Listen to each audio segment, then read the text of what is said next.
The Hero's Journey, a Mindful Accord podcast, with your host, Rich Decker.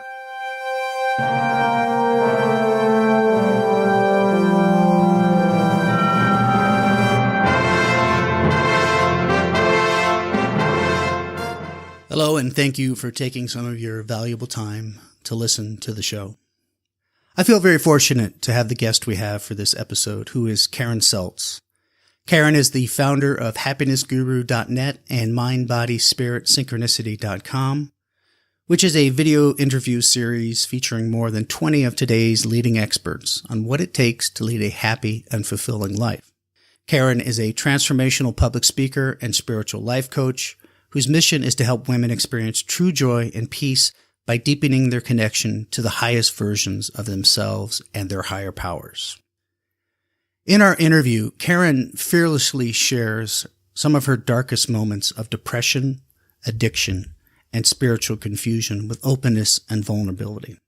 And I want to thank her for being brave enough to talk about some of these dark times in her life.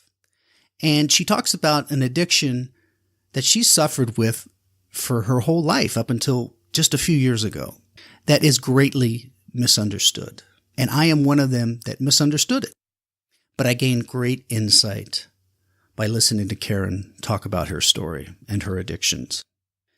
And I found great inspiration from her stories, and I'm sure you will as well. This is the hero's journey of Karen Seltz. Enjoy. Well, thank you, Karen. Thank you for joining us today on the Hero's Journey, a Mindful Accord podcast. I'm excited to hear your story, get to know you a little bit better, and have our listeners hear your story and be inspired. We'll start in the beginning of your journey, which is your childhood. Can you tell us about your childhood, where you grew up? And then I ask everyone that comes on the show this question. Tell me one thing that your parents instilled in you, for better or worse, some principle perhaps, that you still carry with you today. Well, thanks for having me, Rich. I really appreciate being here. I grew up in a very small town in rural Michigan, a suburb of Detroit. Childhood was, I think, fairly normal for my area. But except we had some land. So we got to do some manual labor too. So that was an interesting thing. We got some work ethic instilled into us. My dad, we grew up on 8 acres, and he had a push mower until his 3 children were old enough to operate. A riding lawnmower until his 3 children were old enough to operate push mowers. And then he had laborers. So it was really kind of interesting. We used to complain, but it was kind of fun too. And let's see where to start. I guess, my parents were not very happily married. They got married because they had to back in those days. My mom got pregnant out of wedlock, and they got married really quickly. I think she felt stuck that whole time. She didn't have a college education, and my father did. But she loved being a mom, and she was very devoted to us as far as that went. Like, she taught us how to read and how to do math before we went into school, and how to eat properly. Things that a lot of people I didn't realize, didn't know, didn't have that opportunity to learn work ethic and how to eat properly. However, there was like a silent boiling rage underneath her. So anytime we didn't do as she expected, there was a tendency toward corporal punishment, and it came out of nowhere a lot of times. And so I grew up feeling very unsafe physically. And then that grew into also emotionally. I had 2 older brothers. I was the youngest of 3. And there was a tendency for them to make fun of me for being a girl or crying or being weak. And so I associated being female with being weak or not good enough or less than. And then I associated showing any type of emotion or vulnerability. Also with being weak and being female. So I had a lot of really skewed perceptions of like my identity. And I learned at a very young age to act and to put on a mask. And it wasn't until, many, many years later that I started to allow that mask to come off, even just a little bit. And I got pretty heavily involved in addiction. And it wasn't until I got into recovery that I started to peel away those layers of denial and, that mask that I'd been wearing to protect myself for all those years. And as you know, Rich, I have suffered or been afflicted with sex addiction, and I was trading really sex for what I thought like love and acceptance. And I got a lot out of that trade. I felt safe. I felt like somebody wanted me, somebody loved me, I mattered. So I traded it. And it worked for me until it didn't. Are your parents still alive? Actually, my mom passed away last April and my father the previous July. Did you have an opportunity to reconcile some of these issues that you carried with you for a while? That is a good question. My dad had dementia pretty severely before he passed away. So I got to talk to him, but I didn't really, I wouldn't say like I made amends but I forgave.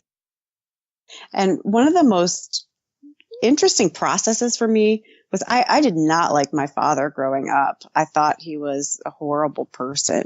I thought he was like really abusive and pretty absent. And he just reminded me like, for example, I wrote this story in second grade on hobbies, and it said, I like to play on the monkey bars. My mom likes to cook. My dad likes to yell. Like that was his hobby, was yelling. I can imagine how that would go over these days. So That's so funny. Yeah, that's pretty funny. Out of the mouths of babes.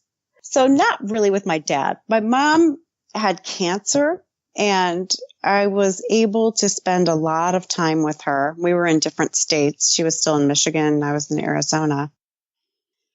But hers was like a 2-year battle with cancer. And I spent a lot of time with her alone in the hospital. I got to say, I think everything I wanted to say to her. And by that point, I'd given up a lot of victim story around my childhood. Like, you did this to me and you didn't do this for me. And I was able to look at the gifts, because she was a very loving mom and she sacrificed a lot and she taught me a lot. And I was able to let go of all that. Sure. I think that's an important lesson. I had to do that with my parents too. My father and I, we had a very poor relationship, and he died when I was very young. But, my dad, given the way he was raised and everything, he just did the best he could.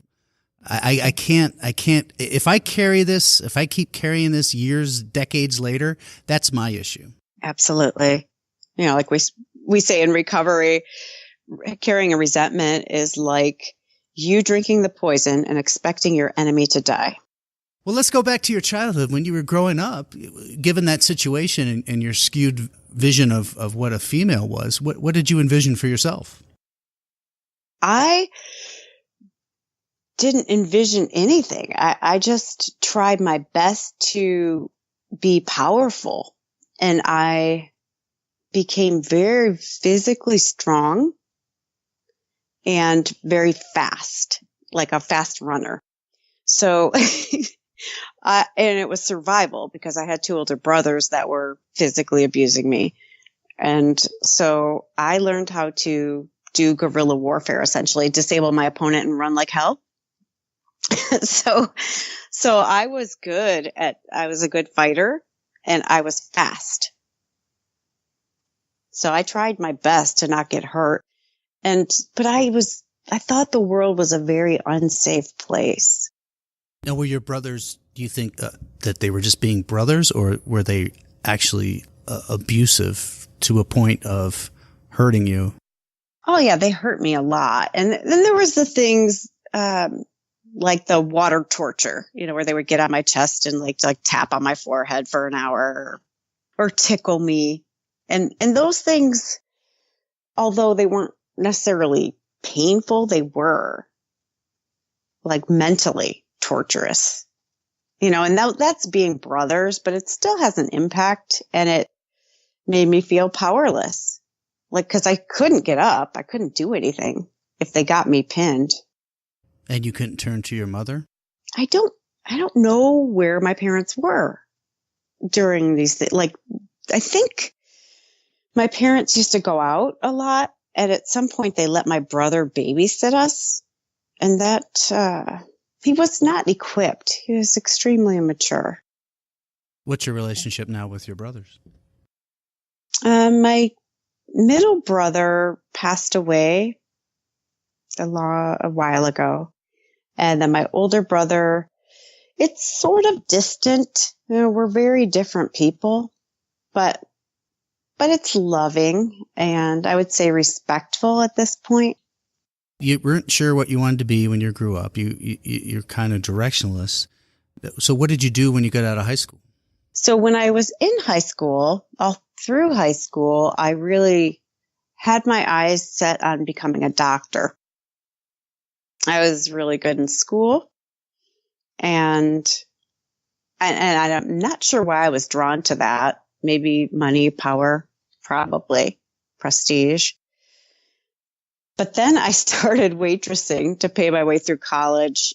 And I had this idea that if I'm a doctor, it's going to be just like waitressing. Like every holiday or weekend, I'm going to be on call and I'm going to be with my family and friends, and I'll be having to leave. I won't.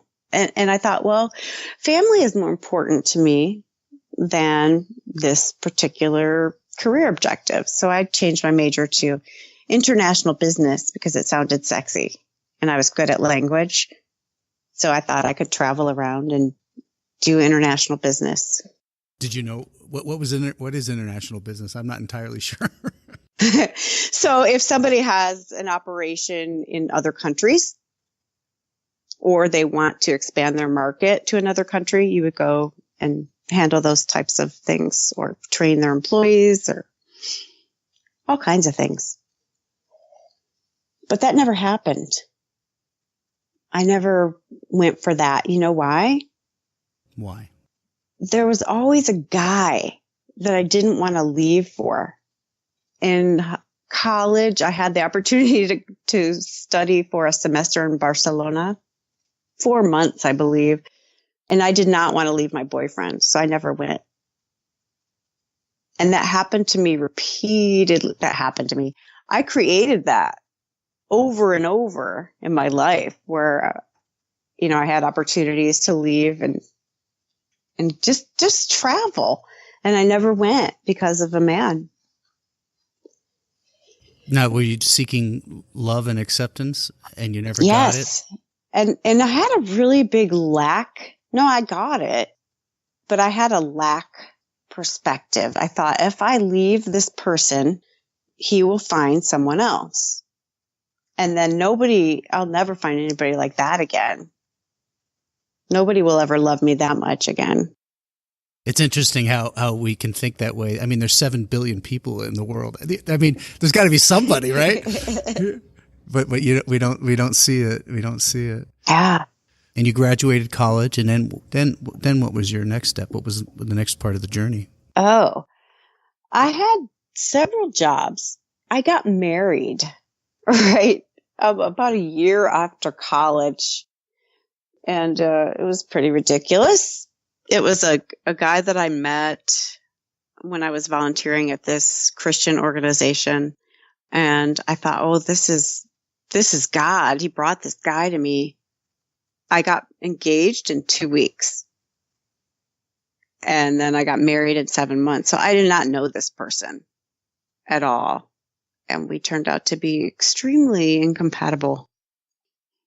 And that lasted about 3.5 years, much longer than it should have. But I was really hardcore Christian at the time. And I thought, I made this commitment and I have to stick with it. I have to stay in this because I made a commitment and God would want me to do this. But was I really asking God at the time? Like, what would you have me do?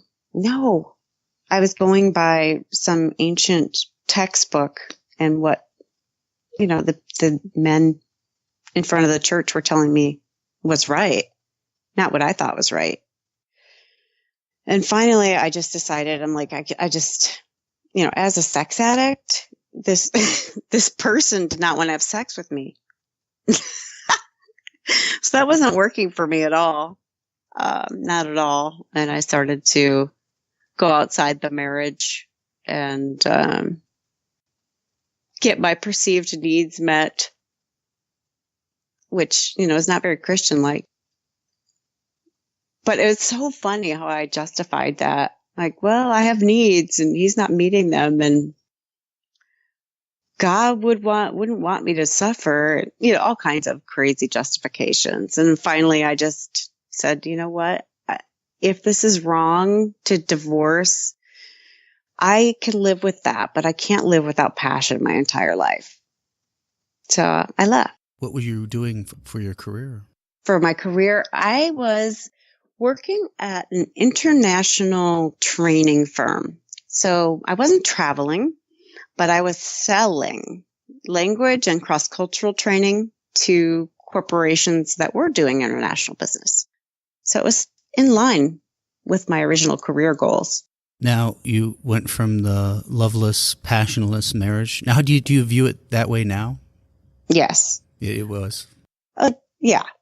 Yeah. It was a rebound thing. Was it always a rebound? Always. I jumped from relationship to relationship to relationship. Oh, so you're one of those people that could not be alone?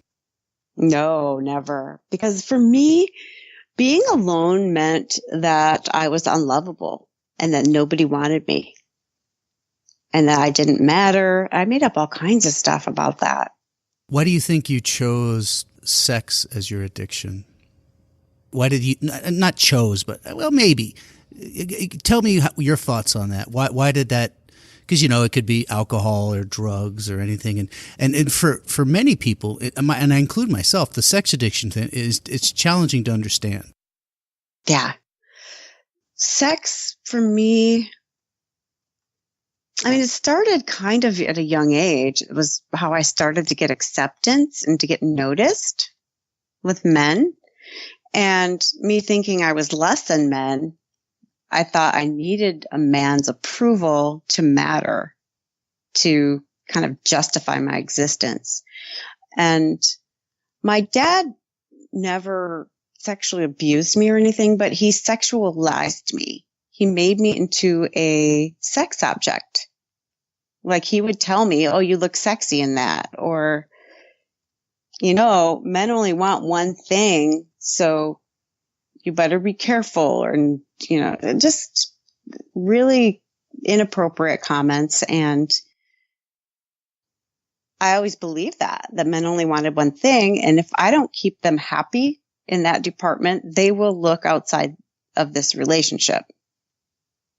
I was really competitive with that too. Like I didn't want anybody to cheat on me because that would mean I was less than.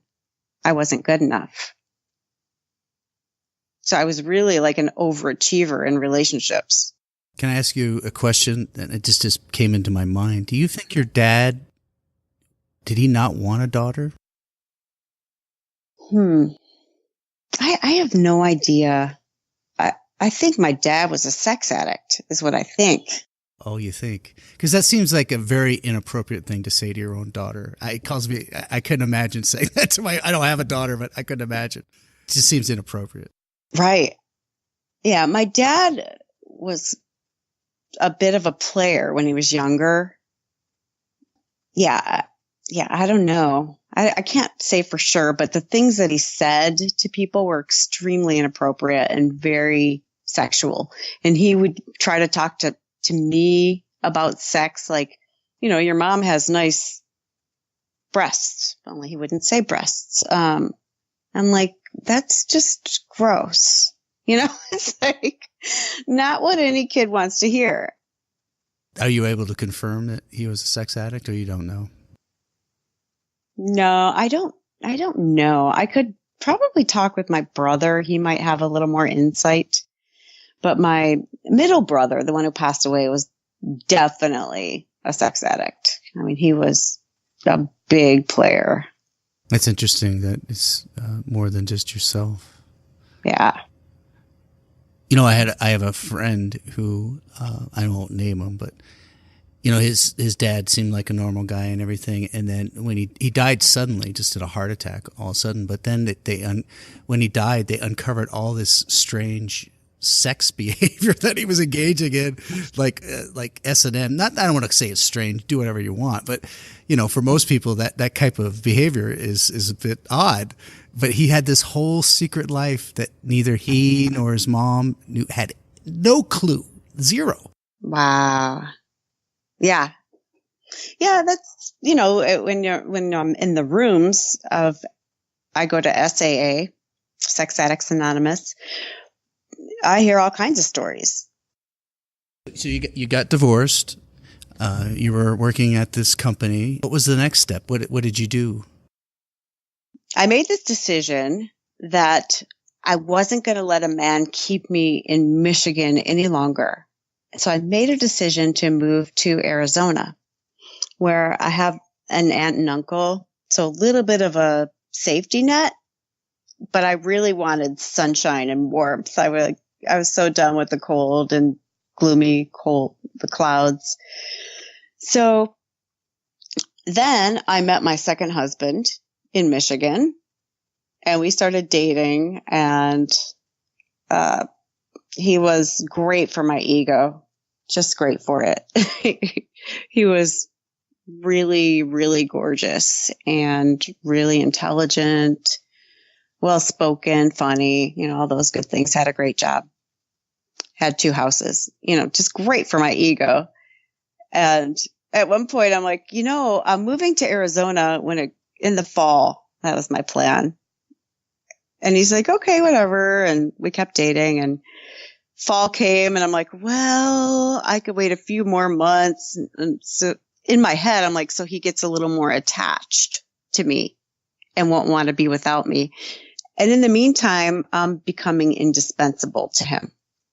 So I start, cooking for him and massaging him and cutting his hair, just like doing everything. I was his running buddy and, whatever. I just did everything like in such a codependent way so that his life would be completely empty without me. Was this done consciously or unconsciously? Totally unconsciously. Now I could see it. And so then winter came, and I'm like, I have to get out of here. I was just miserable. So I went to Arizona, did a little interviewing and looking for apartments and all that good stuff. And I decided to move with or without him. And he originally wouldn't give me an answer whether he wanted to come or not. And I said, well, he wanted to do long distance. I said, you know what? I'll cheat on you. I said, I'm not cut out for distance. I'm sorry. That's not the reason I'm in a relationship. Because at that point, a huge part of my reason for being in a relationship was steady sex. And I really thought, well, what's the point of being in a relationship where I don't get that? It seemed completely pointless to me. So I made plans to move I broke up with him and made plans to move without him. And then a couple days later, he changed his mind. So we moved out to Arizona in April of 96. And I got fired from my first job in Arizona, which was hilarious. All this time, I didn't know that I was a sex addict. And I was totally flirting with my boss's husband. And he called me in my office when the vice president of the company was in there, and I put it on speaker. And I got fired. How long did this behavior go? I mean, when did enough become enough? When did you say, you know, I might have an issue. I might have a problem? Gosh, it wasn't until about 8 years ago.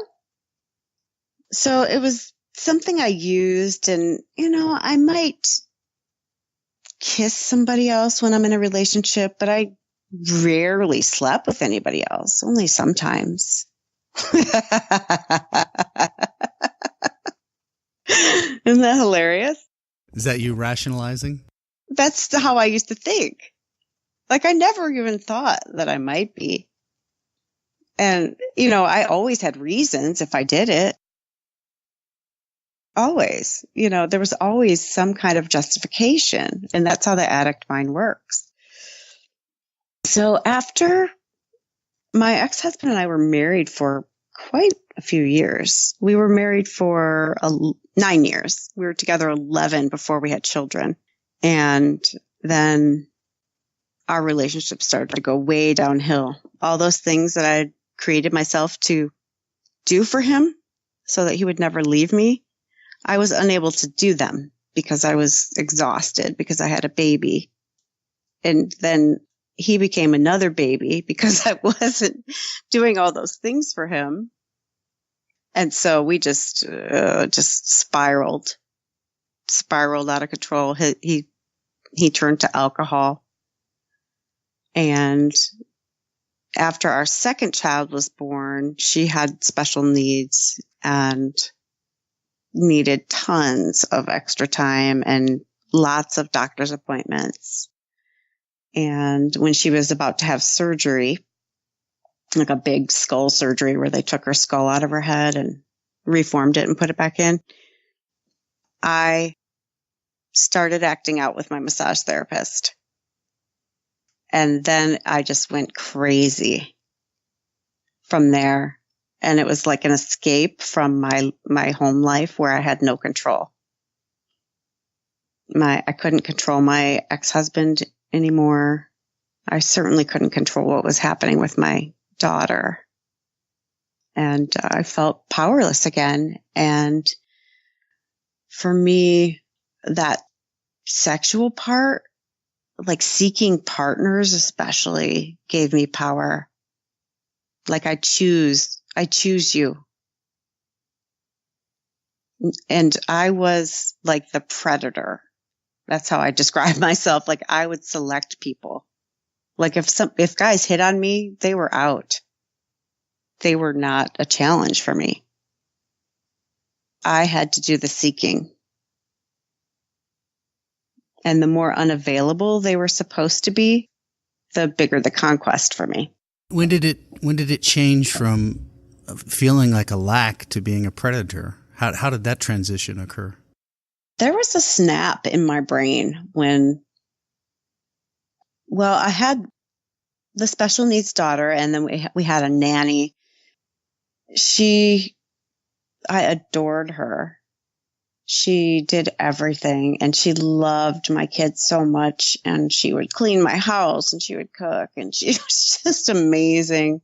She made my life so much easier. And at that time, I really felt like I could not rely upon my ex-husband, but I could rely on her. So I was not alone. And she was like a mom. Well, we weren't that different in age, but she was like, kind of like a maternal figure for me because my parents were in Michigan. And right before my daughter was going to have the skull surgery, this nanny quit. And she gave me no explanation. And I never saw her again. And I spiraled. It was so devastating for me. It just triggered like every abandonment issue I had, and that I couldn't trust anybody. That's how I felt. Like here I go. I open myself up. I rely on somebody, and she leaves me. And I was a basket case for almost 2 weeks. Like I could barely do anything. Then I went for that massage, and I gave myself permission to turn my brain off. Body took over.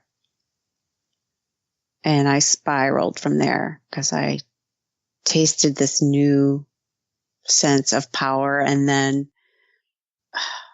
it's like a childish thing, like getting away with something that you know is naughty.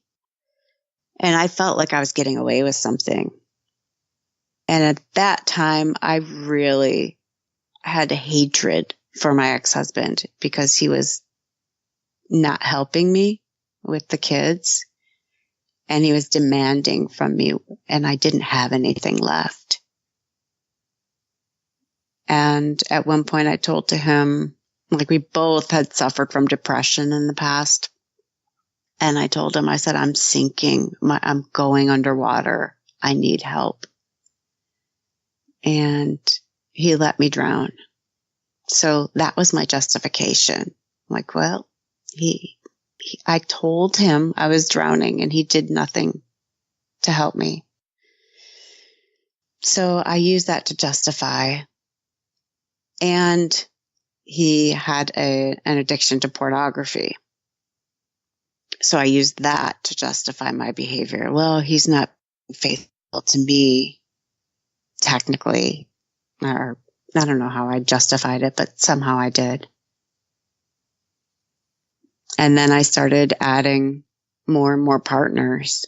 Was this a pretty dark time for you? Very, very dark.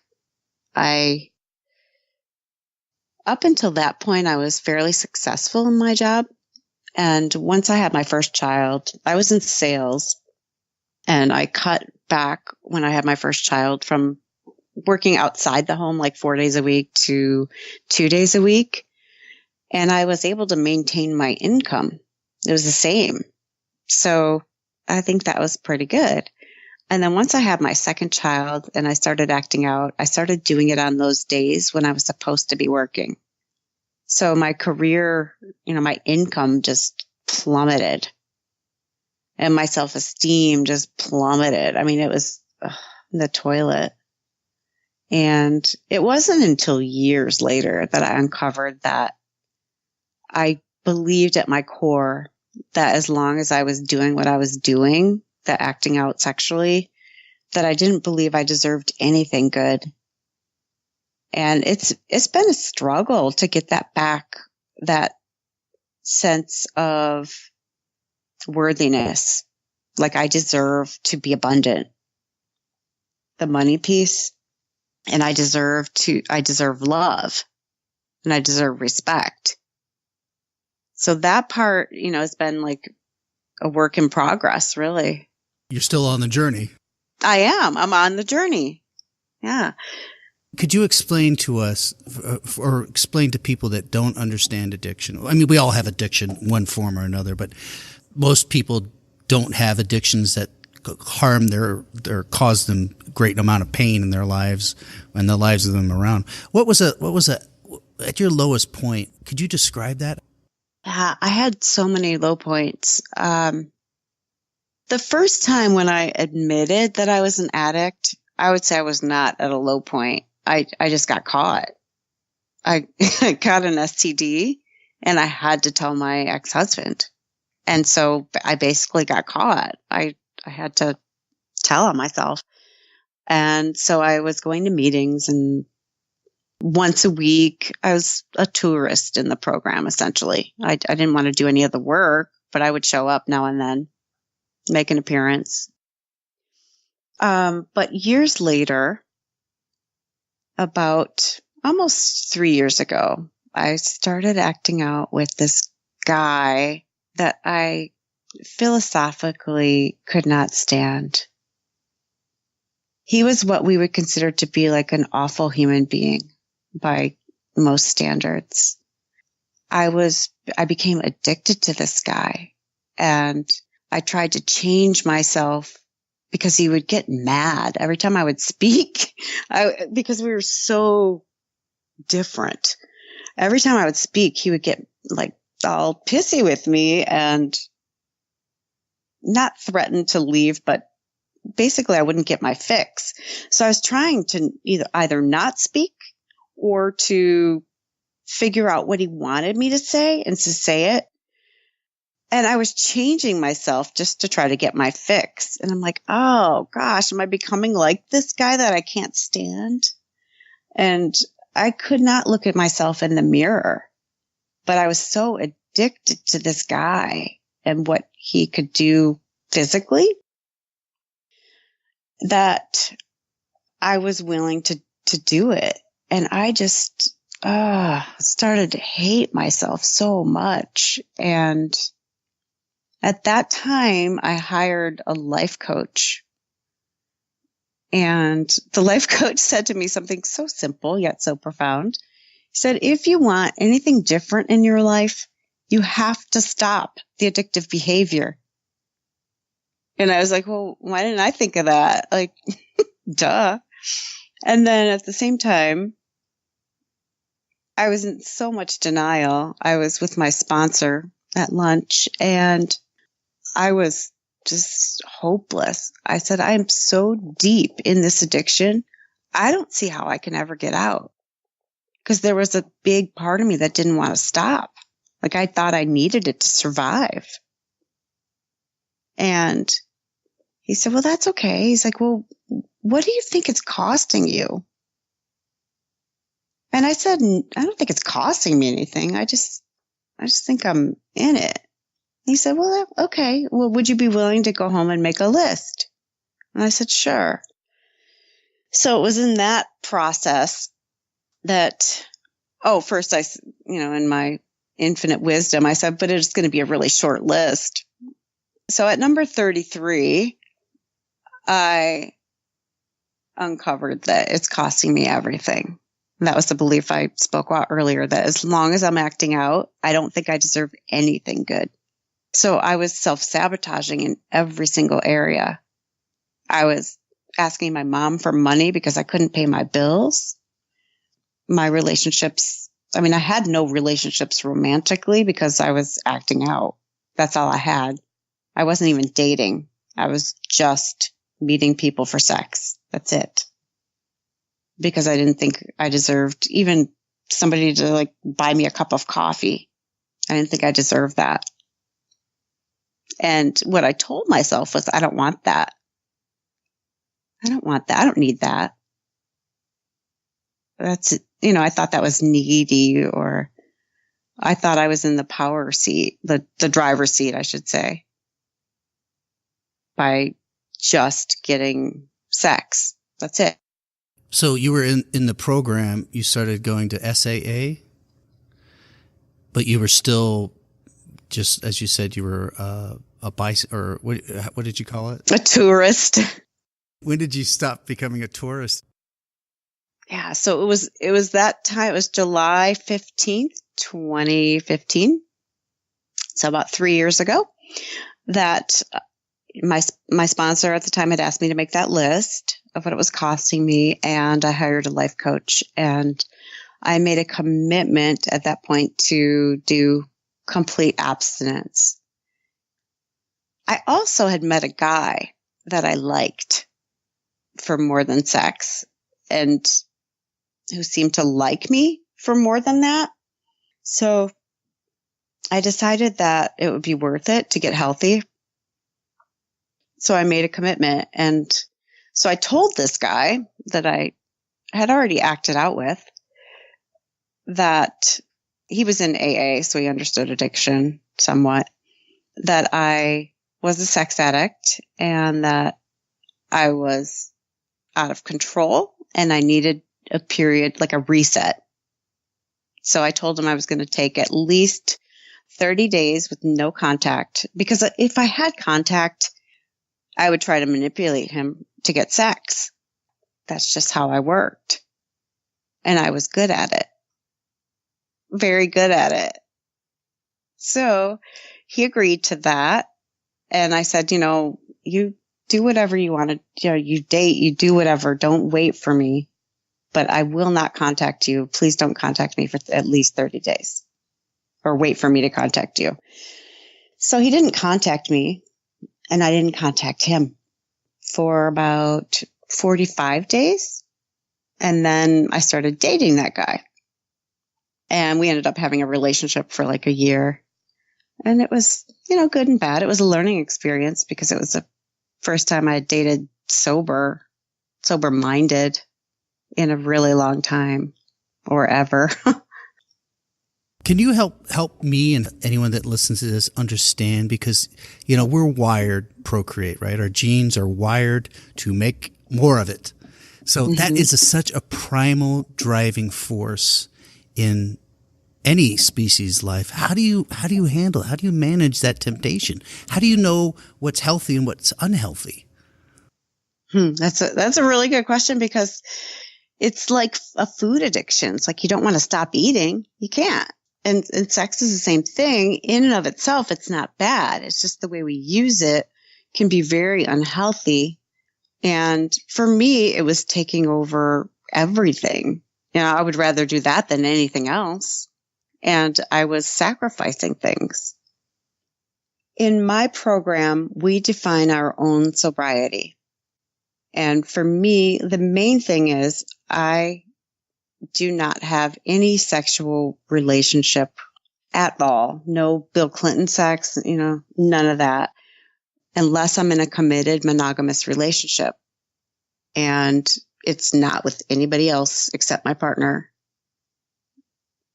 And I have other rules, like once I'm in a relationship around sex, once I'm in a relationship, I don't masturbate anymore.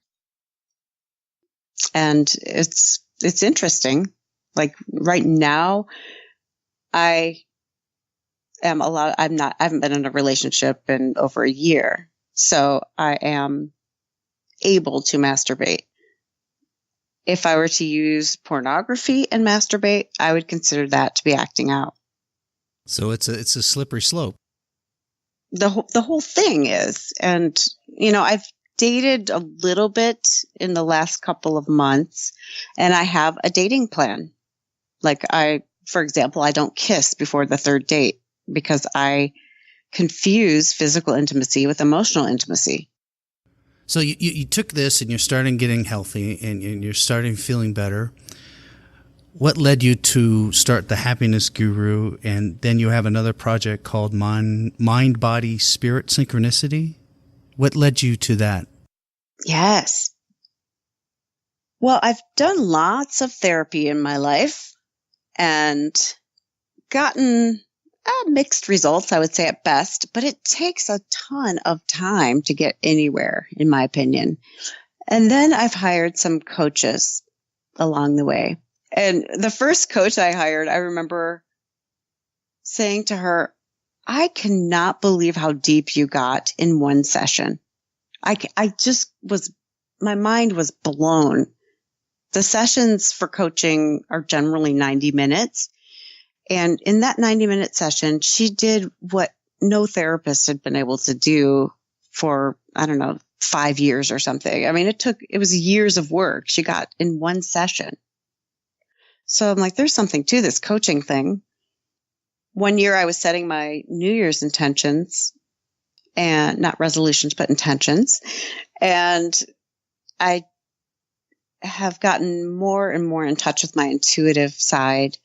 And I just got this hit, like, you need to get certified to become a coach, a life coach. So I did that. And I was still acting out while I was in program, like in the life coaching program. And I'm like, there's no way I can coach somebody when I'm acting out. it's just so incongruent. And of all things, I am not a hypocrite, which is hilarious now, but that's what I told myself then. Once I got sober, I started happinessguru.net and started coaching people to deal with their limiting beliefs. Since then, I have started an online presence, and my next project is, like you said, it's mind, body, spirit, synchronicity. And that one is going to be, it's an interview series where I interview 21 experts on all those different areas, the mind, the body, and the spirit, and how they connect and overlap and affect each other. And I have some amazing experts that I'll be interviewing. And that will be a free series that I'm doing. So anybody can just hop on and see any of the interviews as long as they're live. So it'll run for 3 weeks, and then there'll be a brief replay period, and then it'll be done. Never to be seen again? Or never. Really? Well, you could buy it if you want to. Yeah, it's a video interview series, but yeah, I don't replay them. That's excellent. Yeah, and it's a service. It's a service out in the world because it's free information. And I just want people to know that they matter and how to get the most out of life, to stop listening to the negative voices, to listen to people that are going to build them up, and to know that that is the truth. At your core, you are whole. And you are a divine, precious being. And to be in touch with that part of yourself that's like pure love and light. And that's my stand in the world. Like anybody who's been abused or traumatized, which is most of us have had something that we've internalized, and that becomes our paradigm. So I want people to have someone that will stand for them, for their vision of what they want to create in the world. And coaching is very different from therapy in that you set goals. Like as a coach, I don't give people advice unless it's specifically asked for. And even then, it's very rare that I'll actually give people advice. They'll be like, what do you think? I'm like, well, it doesn't really matter what I think. Because it doesn't. Everybody has their own answers inside. They're just so used to people pleasing, most of us. And we want to get it right. We want to be perfect. We want to be loved. Who's your ideal client? So because of my issues, I generally will coach women that want to create something in the world, that have a dream inside that's untapped. Or they have limiting beliefs and they just want to be happy. They want to stop feeling depressed, or they want to have more energy. They want to create better relationships with their family members, with their children, with their spouses. Mostly women, I would say. Have you made amends with some of your past relationships? Yes. Can you explain why that's so important? Of course. Amends, some people get this, they think it's an apology, and it's not that. An amends is accepting responsibility for the harms that you created. And I think we do it for ourselves in program. So we don't have to carry the guilt anymore. I mean, you hope that it offers some healing to the person. I mean, that's the hope, but you can't guarantee that. You have no guarantee of what the reaction is going to be. And for me, the living amends is, I was wrong. You deserved better. How can I make this up to you? How can I repair what I've done? The living amends is, I'm not that person anymore. These are the choices that I make now.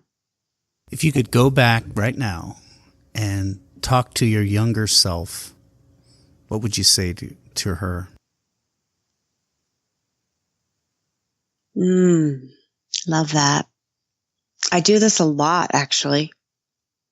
I would say, you are so unique and so precious. You have everything you need inside of you to be happy. You are already whole and complete, and you have divinity within you.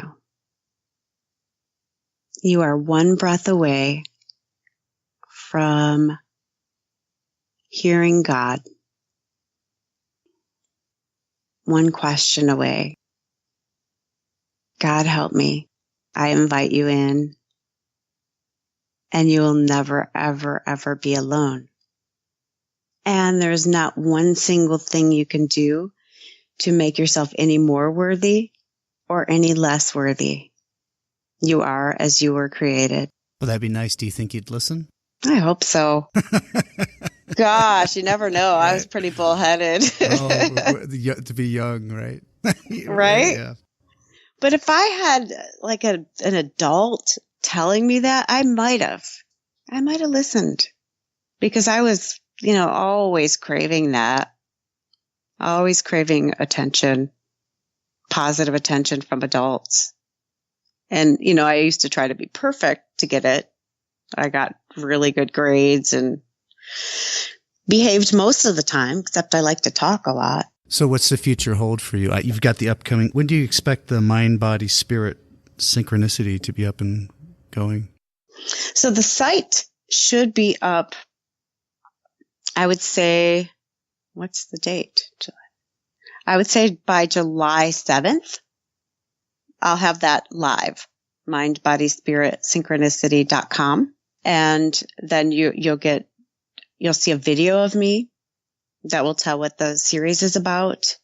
And then you can opt in. You just put your name and email address, and then you'll get the links to the interviews. And I really want to be a light in the world for anybody who's ever dimmed down. That's my vision. So that other women can say, hey, I matter. I'm happy to be a woman, and I'm here to make a difference. So as long as any woman is unhappy or has low self-esteem, I have a mission.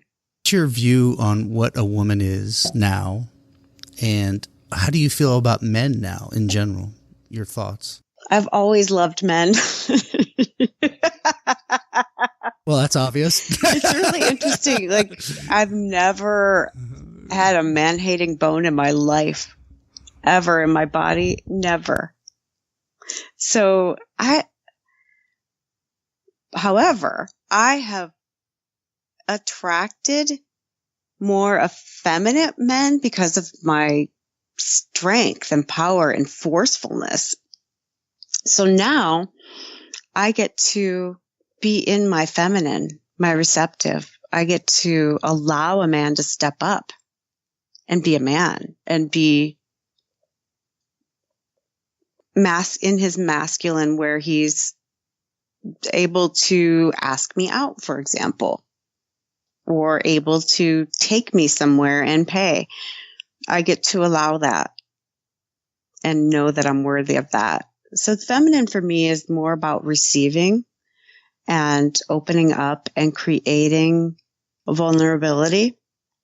I'm going to say I'm really able to be vulnerable in a big way.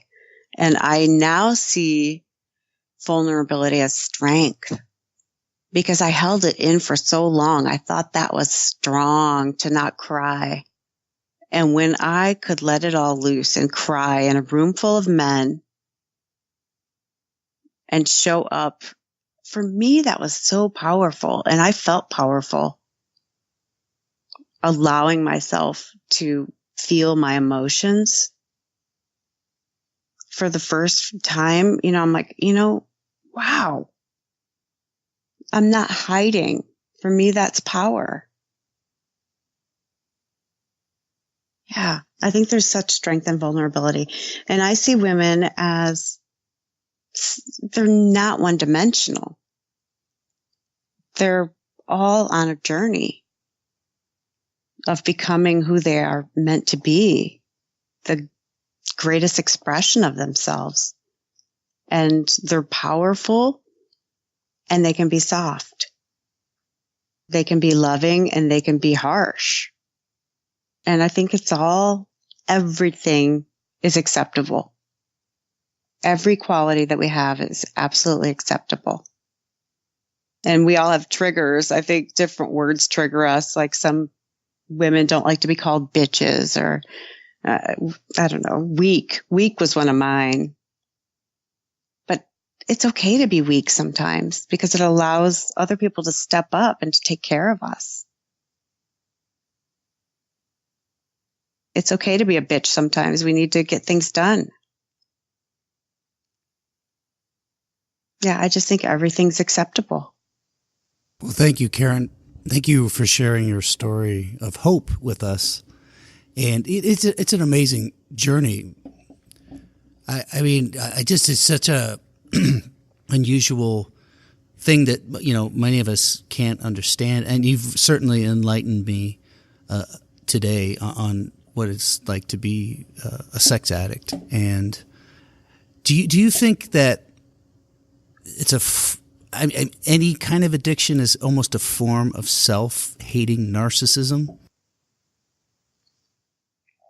Well, I'm not a therapist, so I don't know about the narcissist part, but definitely there's self-hate going on because there's a destructive quality to it where, I didn't care what the consequences were. I had to get my fix regardless of the consequences. And so I had this mentor, and she would say, as soon as you're finished with the self-hate, you'll stop the addictive behavior. And I thought she was nuts. I'm like, I don't hate myself. I love myself. I'm getting mine. But I was deluded. It's absolutely a form of self-hate and self-sabotage. I mean, is chief among my character defects because it still pops up occasionally. Self-sabotage. I'm like, oh, look at that. But now I can look at it and kind of laugh at it. Oh, look what I just tried to do. Or look what I did. Well, thank you, Karen. Thank you for joining us today and sharing your story. You're welcome. Thank you for having me.